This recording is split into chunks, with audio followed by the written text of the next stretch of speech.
out of Monday night? Yeah, I mean, I think anytime you get some live game exposure, you're trying to just get on the same page with the receivers. We got a couple of new receivers.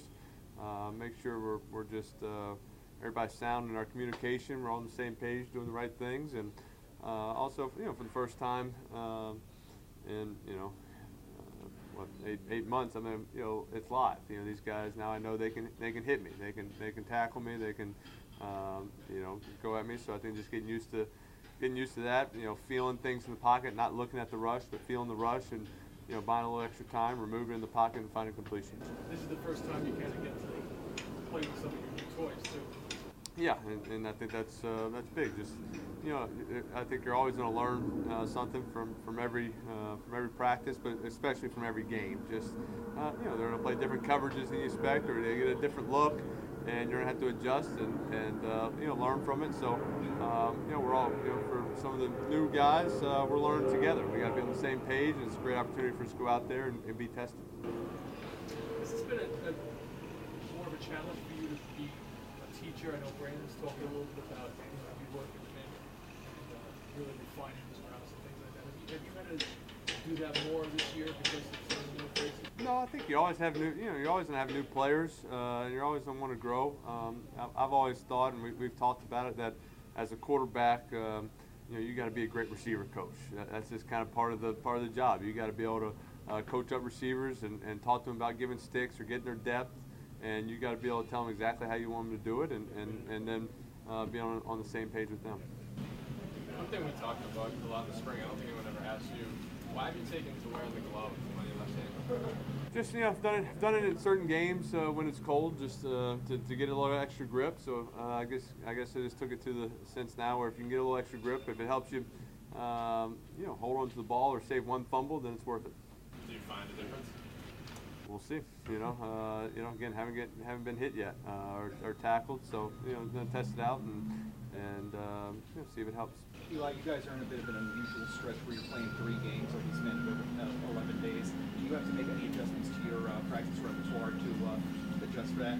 We'll see next week what the plan is. But so far, just getting ready for Cleveland and preparing for this game. Go out there and try to do our best. And then next week, we'll see what Coach McAdoo has for us and make sure we're getting our rest to get ready to play a game, but also get mentally prepared.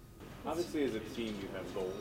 In the preseason, so do you personally have things that you want to try to get accomplished? Well, yeah, I mean, I think just for me, it's just finding completions, running the offense smoothly, make sure everybody's on the same page, the communication, but also talk about just having great movement in the pocket, and I guess it could also be not moving too much if you don't need to. Just feeling the rush. And be able to make subtle movements just to get your feet in place and be able to throw the ball and make smart decisions. I assume movement in the pocket's not scrambling and running, right? If that's what it has to be, then that's that also. Sometimes you got to run, sometimes you got to scramble, sometimes that's part of it. So I think just all about quarterback positions and feeling the rush, feeling the lanes, the throwing lanes, and making plays. Obviously, you don't want to get laid out, but do you look forward to that first hit? You never look forward to a hit, I don't think, but I think it's good to get it under your belt and just know that it'll be okay. With all the receivers you have, do you ever worry about keeping everybody happy? I haven't thought about it yet. So I think you want to get everybody involved, and I think that's good. I think I think that's when we'll be at our best, when we got all the guys getting catches, feeling involved in the offense, and but you can't get overly concerned with if someone doesn't have a catch that you're going to go out of your way to force a throw to them that's going to affect the team. So hey, I'd like everybody to have 8 catches in a game, all receivers. Is not going to happen, but you never know. All of them have to be ready, and they got to get open. Put in the preseason, maybe like you have guys like Brandon and Evan who you haven't worked with before. Do you maybe call plays that you think might work for them just to sort of get that timing down with them in a game situation or something? That's Coach McAdoo calling plays, and